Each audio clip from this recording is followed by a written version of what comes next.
आज हम एक्सेल के अंदर जो मेन्यू बार कंप्लीट करेंगे वो होगा हमारा insert menu bar. Insert menu bar में काफी ऐसे फीचर्स हैं जो कि आपके काम को बहुत आसान करते हैं और साथ में आपकी रिपोर्टिंग पर्पस के लिए यूज होते हैं। अगर आपके पास ऑलरेडी डाटा बना हुआ है, उस पर फिल्ट्रेशन लगाना, डिफरेंट डिफरेंट व्यू से फिल्ट्रेशन लगाना, तो इंसर्ट मेन्यू बार एक ऐसा बार है जिसके अंदर एक्सेल के 60 से 70% जो एडवांस चीजें हैं सारी की सारी दे रखी हैं। चाहे इसके अंदर अगर आप डिस्कस करें तो इसके अंदर फिल्टर के लिए स्लाइसर और टाइमलाइन दे रखा है। वहीं पर अगर चार्ट्स को डिनोट करना है, आपने ग्राफिक रिप्रेजेंटेशन दिखानी है, तो चार्ट्स का ऑप्शन दिया है, साथ में पाइवट चार्ट का भी ऑप्शन दिया है। वहीं पर आपको एक पाइवट टेबल का ऑप्शन दिया गया है, आपको हेडर्स फुटर्स दिए गए हैं। तो चलिए कुछ एडवांस लेवल के वर्जन हैं ये जो कि हम आज करने जा रहे हैं। तो चलिए वन बाय वन हम इन सबको देखेंगे कि कैसे हम एक्सेल में और किस डाटा पर हम इस डाटा को यूज करते हैं। तो वन बाय वन एक एक चीज देख लेते हैं। तो सबसे पहला जो हमारा टॉपिक आ रहा है वो आ रहा है हमारा पाइवट टेबल, कि पाइवट टेबल हम किस टाइप से बनाते हैं। तो पाइवट टेबल देखते हैं। तो पाइवट टेबल के लिए सबसे पहला काम होता है कि आपको अपने डाटा को, जो कि डाटा बना हुआ है आपका, आप यहां पर देखेंगे तो देखिए अनिल 5 टाइम्स लिखा हुआ है, यानी एक स्टूडेंट का नाम 5 टाइम्स लिखा हुआ है।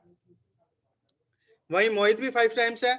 और ये डाटा मेरा बिल्कुल होच पोच हो रखा है, समझ में नहीं आ रहा, अंडरस्टेबल है।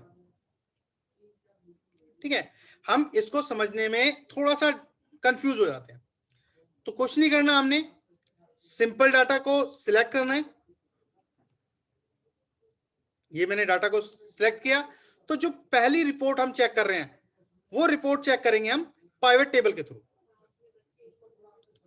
तो आप देख सकते हैं कि इंसर्ट मेन्यू बार में pivot table left hand corner पे शो करता है। तो डाटा मैंने सिलेक्ट किया हुआ है, मैं पाइवट टेबल पर क्लिक करता हूं और क्लिक करने के बाद जब पाइवट टेबल पे क्लिक करता हूं, क्योंकि मेरा डाटा सिलेक्ट हो रखा है इसलिए यहां पर टेबल रेंज में मेरे को शो करेगा, डाटा दिखाएगा वो शीट 1 समथिंग। अगर आपने सिलेक्ट नहीं किया है तो यहां पर आप सिलेक्ट कर सकते हैं। जस्ट मुझे ओके करना है। और ओके करने से पहले आप हमेशा एक चीज ध्यान रखें, choose where you want to pivot table report to be placed. तो मैं जो रिपोर्ट चाहता हूं वो न्यू शीट पर चाहता हूं, सेम शीट पर नहीं चाहता, क्योंकि मेरे को ये डाटा दोबारा से कहीं और यूज करना है। तो सिंपल सी चीज है, मैं इसको ओके करता हूं। ओके करने के बाद जैसे ही मैंने ओके किया, ये मेरी न्यू शीट आ गई है। और न्यू शीट आने के बाद आप देख सकते हैं कि मेरे पास डिफरेंट डिफरेंट चीजें शो कर रही है, यानी पाइवट टेबल यहां शो कर रहा है। साथ में ये कह रहा है to build a report choose field from the pivot table field, यानी ये यहां पर ये कह रहा है कि आप अपनी फील्ड को चूज कीजिए। और फील्ड को चूज करने के लिए आपको फील्ड्स कहां दिखाई देंगी, ये आपकी फील्ड्स दिखाई दे रही है। यानी जो हमारे डाटा के अंदर फील्ड्स थी, 3 फील्ड यहां पर आपके पास प्रेजेंट है। कौन कौन सी है आपके फील्ड्स? देखिए सबसे पहली चीज आती है स्टूडेंट नेम। मैंने क्लिक किया स्टूडेंट नेम को, और जैसे ही मैंने स्टूडेंट नेम को क्लिक किया, जो नाम मैंने 5 टाइम्स लिखा हुआ था वो 1 टाइम में आ गया और प्रॉपर तरीके से शो कर गया, आप देख सकते हैं।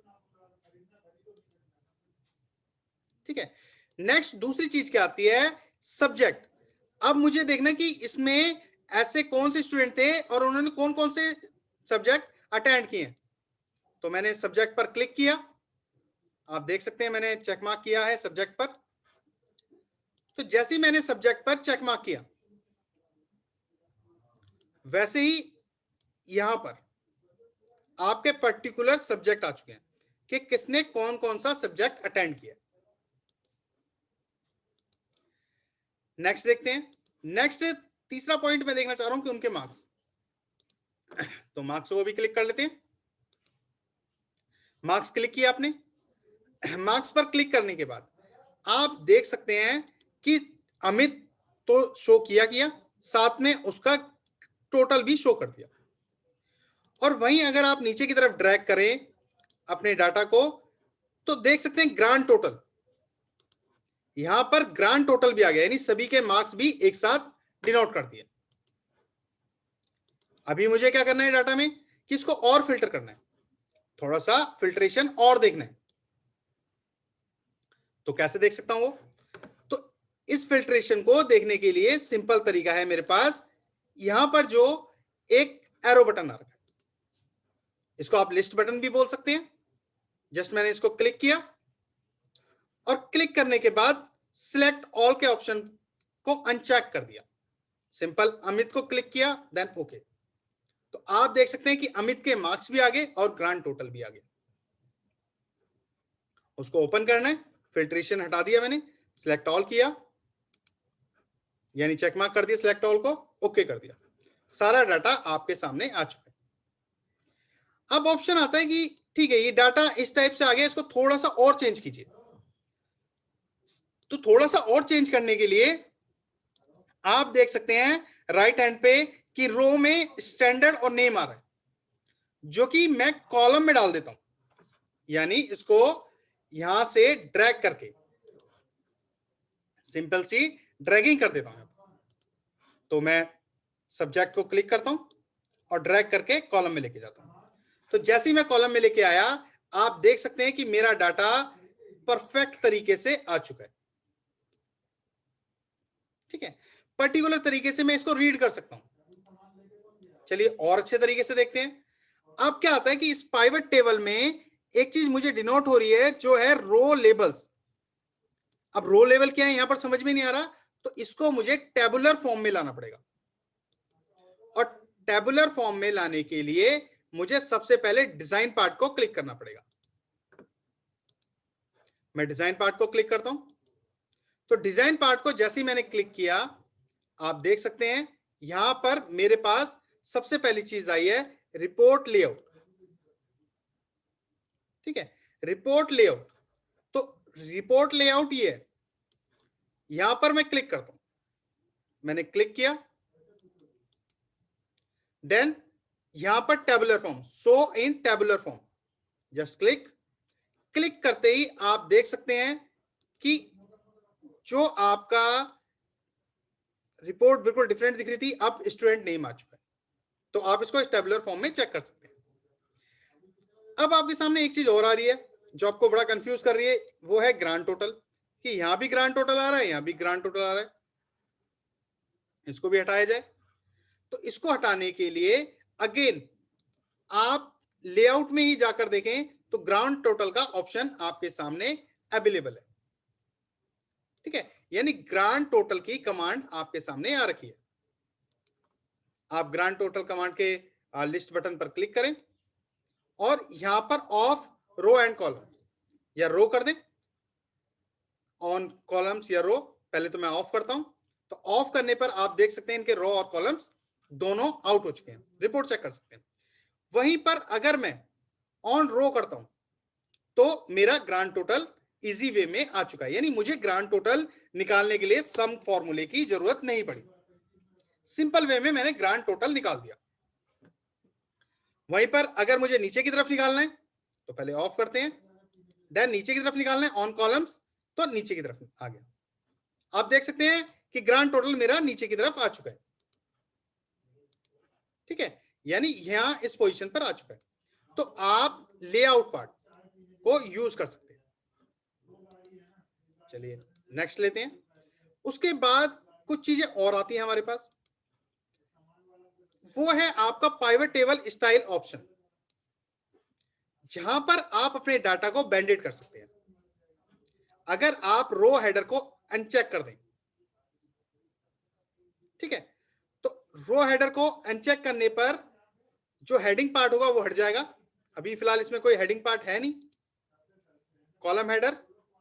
ठीक है, कॉलम से हेडर हट जाएंगे। यानी आप देखिए, अगर आप पर्टिकुलर फोकस करें यहां पर जहां मैं रेड मार्क कर रहा हूं, ये हाईलाइट कर रहा हूं, अगर आपने अनचेक कर दिया कॉलम हेडर से, तो ये कलर हट गया, वहीं आपने क्लिक किया तो कलर आ गया। बैंडेड रो पर क्लिक किया तो आपकी जो रो है ब्लैक में हो चुकी है, ठीक है। अगर कॉलम्स करने हैं आपने तो कॉलम्स हो चुके हैं वन बाय वन, थोड़ा सा अट्रैक्टिव बनाने के लिए। तो ये सारा का सारा जो काम होता है हमारा डिजाइन लेआउट में, ठीक है। इसमें एनालाइज पार्ट भी है, एनालाइज पार्ट बाद में देखेंगे हम, जिसमें आपका स्लाइसर वगैरह है वो सारा भी करते हैं। तो इस टाइप से आप पाइवट टेबल, जो इंसर्ट मेन्यू बार का काफी पावरफुल फंक्शन है, पावरफुल कमांड है पाइवट टेबल, तो इस तरीके से आप अपने डाटा को यूज कर सकते हैं, देख सकते हैं। तो ये था आपका पाइवट टेबल। चलिए अब नेक्स्ट दूसरा ऑप्शन देखते हैं हम। दूसरा ऑप्शन क्या है हमारा? नेक्स्ट ऑप्शन है हमारा स्पार्क लाइंस। कि स्पार्क लाइंस को हम किस तरीके से यूज करते हैं, क्या यूज है स्पार्क लाइंस? तो चलिए स्पार्क लाइन के लिए भी मैंने एक सिंपल सा डाटा बनाया हुआ है। यहां पर अनिल के मार्क्स हैं, उसी तरीके से आपके मोहित के मार्क्स हैं। मैं सिंपल अनिल पर ये स्पार्क लाइन लगाकर दिखाता हूं। सिंपल मैंने क्लिक किया अपनी सेल को, ठीक है, सिलेक्ट कर लिया। और सिलेक्ट करने के बाद आप देख सकते हैं कि इंसर्ट मेन्यू बार में आपके पास स्पार्क लाइन के लिए 3 ऑप्शन है, लाइंस, कॉलम एंड फिल। तीनों एक ही तरीके से यूज होते हैं। मैं इनमें से एक को यूज करके दिखाता हूं आपको। अभी जो मैं यूज कर रहा हूं वो है मेरा लाइन, लाइन कमांड को यूज कर रहा हूं। मैंने लाइन कमांड को क्लिक किया। क्लिक करने के बाद डाटा रेंज, पहला जो ऑप्शन पूछा जाता है आपसे कि डाटा रेंज को सिलेक्ट कीजिए, यानी choose the data that you want. Now आप क्या कर रहे हैं कि डाटा रेंज को सिलेक्ट कर रहे हैं।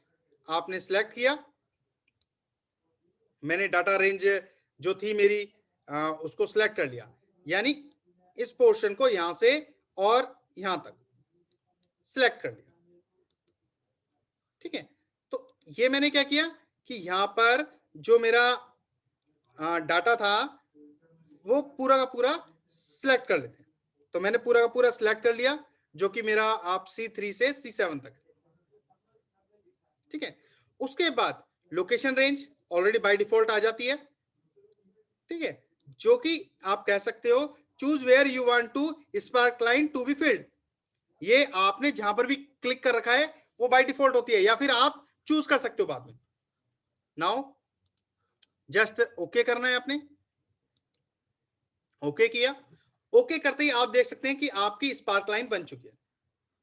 और जैसी स्पार्क लाइन बनी, आपके पास यहां पर कुछ ऑप्शंस आते हैं जहां पर स्पार्क लाइन का कलर चेंज कर सकते हो, मार्कर का यूज कर सकते हो कलर के लिए, जैसे कि हाई पॉइंट के लिए मैं रेड मार्क यूज करता हूं, और वहीं पर लोअर पॉइंट के लिए मैं ग्रीन मार्क्स या ब्लू मार्क्स यूज कर लेता हूं। थोड़ा सा हाईलाइट हो जाए तो मैं यहां पर ग्रीन कर देता हूं ताकि आपको दिखाई दे। फिर उसके बाद मुझे क्या करना है कि मैंने सिर्फ इस डाटा को थोड़ा सा और इंक्रीज करना है, यानी आपको दिखाना है कि यार ये डाटा एक चार्ट के रूप में दिखाई दे। तो उसके लिए मैंने पूरा सिलेक्शन, कुछ सेल्स को सिलेक्ट कर लिया है। सेल को सिलेक्ट करने के बाद आप अपने अगेन होम मेन्यू बार में आ जाए। मैं होम मेन्यू बार में आया। होम मेन्यू बार में आपको मर्ज एंड सेंटर का ऑप्शन मिलता है या कमांड मिलती है। आपने इसको क्लिक किया, देन क्लिक, तो आप देख सकते हैं ये पूरा ग्राफिक रिप्रेजेंटेशन हो गई है, ग्राफिक तरीके से आ चुका है। आप इसके डिजाइन पार्ट पर जाकर चाहे तो अपनी स्पार्क लाइन का कलर चेंज कर सकते हैं, लो और हाइट पॉइंट को हटा सकते हैं, नेगेटिव पॉइंट्स को कर सकते हैं, फर्स्ट कॉलम कौन सा है वो सारी चीजें आप यहां पर कर सकते हैं। तो इंसर्ट का दूसरा जो मेन आपका फीचर था वो था कि आप कैसे यूज करें अपनी स्पार्क लाइन को, यानी चार्ट यूज करना नहीं चाहते आप, स्पार्क लाइन यूज करना चाहते हो। तो ये था दूसरा तरीका कि स्पार्क लाइन को हम किस तरीके से यूज करेंगे। चलिए अब तीसरे ऑप्शन पे आते हैं। यानी आपके सामने एक रिपोर्ट दे रखी है, आपके सामने एक डाटा आ रखा है, यहां पर आपको स्लाइसर का यूज करना है और फिल्टर करना है। आप लोगों को पता है स्लाइसर का मतलब क्या होता है, जैसे कि आप पिज्जा खाते हैं उसका एक छोटा सा स्लाइस होता है, एक छोटा सा टुकड़ा होता है। उसी तरीके से एक्सेल में भी आपके पास बहुत बड़ा डाटा है। मैंने एक डाटा दिखा रखा है हो सकता है आपके पास बहुत बड़ा डाटा हो, उसमें एक छोटा सा पार्ट आपको फाइंड आउट करना है, एक छोटा सा पार्ट आपने निकालना है, दैट इज द स्लाइसर। तो हम एक्सेल में उसको किस तरीके से यूज करते हैं, क्या प्रोसेस है देखते हैं। सिंपली डाटा है आपके पास और आपने डाटा को सबसे पहले सिलेक्ट करना है। आपने डाटा को सिलेक्ट किया, सिलेक्ट करने के बाद अगेन इंसर्ट मेन्यू बार जो कि हम यूज कर रहे हैं आज, इंसर्ट मेन्यू बार पे क्लिक किया। क्लिक करने के बाद आप देख सकते हैं कि यहां पर आपके पास एक ऑप्शन आता है टेबल का, यानी इस डाटा को सबसे पहले आपको टेबल में कन्वर्ट करना पड़ेगा। तो आपने टेबल पे क्लिक किया और क्लिक करने के बाद जस्ट आपने ओके करना है। हमेशा एक चीज ध्यान रखना कि माई टेबल एज हेडर, इस पे चेक मार्क होना कंपलसरी है। आपने ओके किया, यहां पर ये टेबल में कन्वर्ट हो गया, साथ में कुछ फिल्टर्स लग गए हैं जो सिंपल फिल्टर है, बट हम यूज कर रहे हैं स्लाइसर को। ठीक है, तो स्लाइसर को यूज करने के लिए हमने टेबल को पहले डाटा को टेबल में कन्वर्ट किया, और जैसे ही हमने डाटा को टेबल में कन्वर्ट किया उसके बाद आप देख सकते हैं कि यहां पर इंसर्ट स्लाइसर का ऑप्शन बाय डिफॉल्ट आ जाता है। ठीक है, यानी आपको स्लाइसर शो हो रहा है। यहां पर आप जस्ट इस पर क्लिक करें, आपने क्लिक किया, क्लिक करने के बाद आपके पास जितने भी ऑप्शन आ रहे हैं यहां पर, इन सबको चेक मार्क कर दें। तो मैं सभी को चेक मार्क कर रहा हूं, या फिर आप कोई छोड़ सकते हैं जिसकी आपको रिक्वायरमेंट नहीं है। फिलहाल मुझे सभी की रिक्वायरमेंट है, मैंने ओके किया और यहां पर ये मेरा पूरा व्यू आ गया। ठीक है, अब मुझसे पूछा जाता है कि आप सबसे पहली चीज अपने इस डाटा में से मेल कैंडिडेट को शो कीजिए। तो मैं मेल पर क्लिक करूंगा तो मेरे जितने भी कैंडिडेट हैं, देखिए पहले आप देख सकते हैं मेरे डाटा के अंदर कुछ फीमेल कैंडिडेट भी हैं, और एक स्पेलिंग भी मैंने यहां पर मिस्टेक की हुई ताकि अलग कैटेगरी शो कर दे आपको यहां पर। ठीक है, तो ये दो कैटेगरी मेरे पास डिफरेंट है, और जैसे ही मैं अपने मेल पर क्लिक करता हूं, आपने क्लिक किया, क्लिक करते ही आप देखेंगे कि यहां पर एक फिल्टर लग गया मेरा, यानी जो मेरी फीमेल कैंडिडेट थी वो हट चुकी है। अब दूसरी पोजीशन मैं यूज कर रहा हूं, दूसरी पोजीशन में मेरे को बोला गया है कि इसमें आपने क्या करना है कि जितने एमबीए कैंडिडेट हैं, एमबीए कैंडिडेट को सिलेक्ट कीजिए। तो आप देख सकते हैं कि मेरे पास अभी सारे के सारे कैंडिडेट दिखाई दे रहे हैं यहां पर, आप देख सकते हैं मेरे डाटा में, तो ये सारे के सारे दिखाई दे रहे हैं। फिलहाल मुझे जो बोला गया कि मेरे को सिर्फ एमबीए कैंडिडेट चाहिए, तो मैं एमबीए कैंडिडेट पर क्लिक करता हूं। मैंने एमबीए पर क्लिक किया तो एमबीए कैंडिडेट में मेरे पास दो आ गए, यानी ये दोनों पोजीशन मेरी एमबीए कैंडिडेट की हैं जहां पर मेरे पास ट्रेनर और एचआर है। ठीक है, उसमें भी मेरे पास फिर से एक और कंडीशन पूछी गई है, और वो कंडीशन क्या पूछी गई है मेरे से कि आपने शिफ्ट वाइज बताना है। तो मैं शिफ्ट का कॉलम देखता हूं अपना, तो मैं शिफ्ट के कॉलम को उठाता हूं और यहां पर आफ्टरनून वाला पूछा गया, मैंने आफ्टरनून पर क्लिक किया तो आप देख सकते हैं कि मेरे पास पर्टिकुलर डाटा, जो भी स्लाइस मुझे निकालनी थी वो पर्टिकुलर तरीके से आ चुकी है मेरे डाटा के अंदर कंप्लीटली, जो कि करंट है। चलिए, ये तो रहा मेरा डाटा कि मैंने स्लाइसर का यूज कर लिया। अब ये स्लाइसर हटाना कैसे, हमें फिर से उसी पोजीशन में अपने डाटा को लेके आना है। तो क्या प्रोसेस है इसका, इसके लिए देखते हैं। तो इसके लिए सबसे पहली चीज, आपके जितने भी स्लाइसर लगे हुए हैं वहां पर आपको रेड मार्क्स दिखाई दे रहे होंगे क्रॉस में, आप जाकर जस्ट इन पर क्लिक कर दें। आप क्लिक करते जाएंगे, आपका डाटा ओपन होता जाएगा, जितना भी डाटा है। और जब ये डाटा आपका कंप्लीटली वन बाय वन आप सारा ओपन कर लेंगे, उसके बाद आपके जो ये बटन है इनको हटाने के लिए आप राइट क्लिक करें और रिमूव पोजीशन पर क्लिक करते जाएं। आप क्लिक करेंगे, रिमूव, वन बाय वन सारे आप रिमूव कर सकते हैं। ये मैं वन बाय वन सारे रिमूव कर देता हूं। चलिए, तो ये डाटा हमने क्लियर हो गया हमारा। ठीक है, अब यहां पर हमने क्या करना है कि इस डाटा पर अगेन मैंने सेम डाटा रखा है, आप डिफरेंट डाटा रख सकते हैं, कोई भी डाटा आप बना सकते हैं। डाटा आपके अकॉर्डिंग होगा कि जो भी कंपनी आपको दे रही है डाटा, उस पर फिल्ट्रेशन करना है आपने, जो आज हम यूज कर रहे हैं फिल्ट्रेशन का। तो इसमें हमने पाइवट टेबल किया, स्पार्क लाइन का यूज किया। अब जो हम इंसर्ट मेन्यू बार में यूज कर रहे हैं वो है हमारा टाइमलाइन, यानी स्लाइसर हम कर चुके हैं और अब हमें करना है टाइमलाइन, ये वाला ऑप्शन। ठीक है, तो इस टाइमलाइन को अब यूज करके देखना है, यानी अपने डाटा को टाइम के अकॉर्डिंग चेक करना है। और टाइम क्या दे रखा है मैंने, डेट ऑफ बर्थ दे रखी है, तो इस डाटा को इसके अकॉर्डिंग चेक करना है। चलिए देखते हैं कैसे हम यूज करते हैं। टॉपिक का नाम डाल लेते हैं हम, और टॉपिक का नाम है हमारा, यानी मैंने टॉपिक का नाम डाल लिया कि हम टाइमलाइन को यूज कर रहे हैं किसके लिए, डाटा को फिल्टर करने के लिए। ठीक है, जो कि हम जो मोस्ट प्रोबेबली हम करते ही रहते हैं। चलिए, हमने काफी चीज की है, अब इसमें भी देख लेते हैं कि हम किस तरीके से डाटा को फिल्टर करेंगे, वो भी टाइमलाइन के थ्रू। तो टाइमलाइन के लिए आपने पहली चीज ध्यान रखनी है हमेशा कि उस डाटा के अंदर टाइम होना चाहिए, यानी डेट होनी चाहिए। ठीक है, तभी वो डाटा हमारा एलिजिबल होगा। तो बस हमने डाटा को सिलेक्ट किया, सिलेक्ट करने के बाद इंसर्ट मेन्यू बार पर फिर से अगेन आपने क्लिक किया, और क्लिक करने के बाद पाइवट टेबल, जिस ऑप्शन को हम पहले यूज कर सकते हैं, कर चुके हैं फिल्टर के लिए, तो पाइवट टेबल को आपने क्लिक किया, देन ओके। ओके करने के बाद अगेन वही पाइवट टेबल वाला ऑप्शन आपके सामने है। ठीक है, यहां पर आप अपने सारे डाटा को चेक मार्क कर लें। मैं सभी डाटा को चेक मार्क कर रहा हूं वन बाय वन।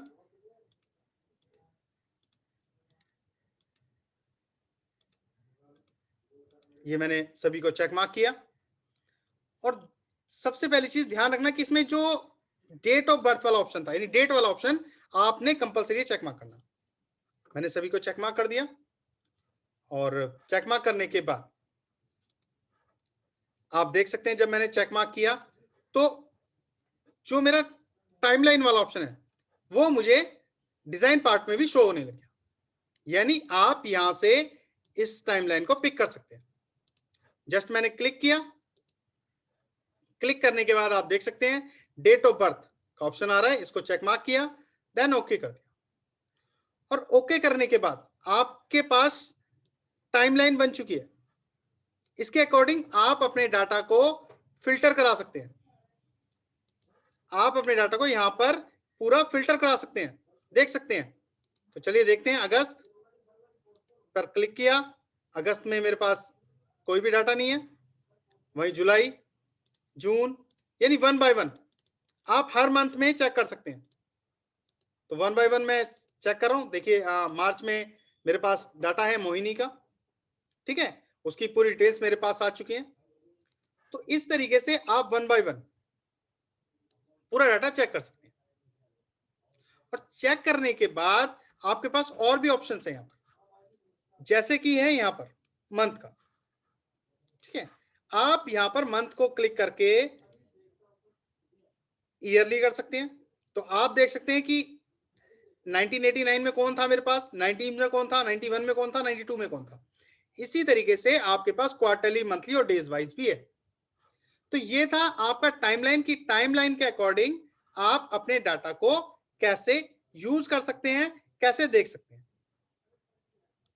अब नेक्स्ट आता है हमारा कि हमें कोई डाटा दे रखा है और हमसे बोला गया है कि ये आपके पास एक डाटा है और इसको ग्राफिकल मोड में लेके आना, यानी ग्राफिक्स में आपको यूज करना, ग्राफिक्स में शो करना है, प्रेजेंट करना है।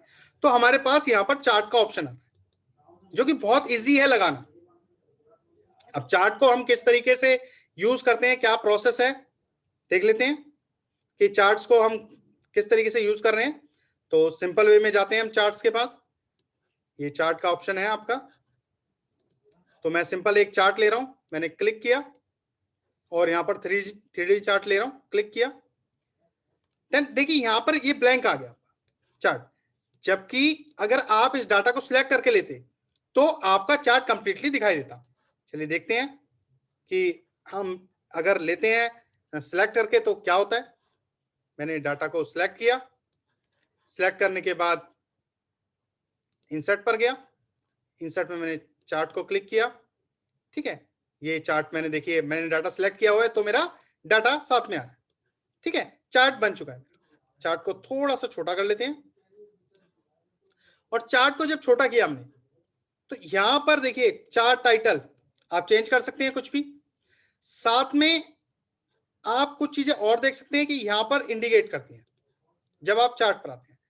प्लस क्लिक किया, एक्सेस टाइटल डाल सकते हैं, चार्ट डाटा टैब्स, ये आपके डाटा टैब्स आ गए, डाटा को किसी भी तरीके से रिप्रेजेंट कर सकते हैं।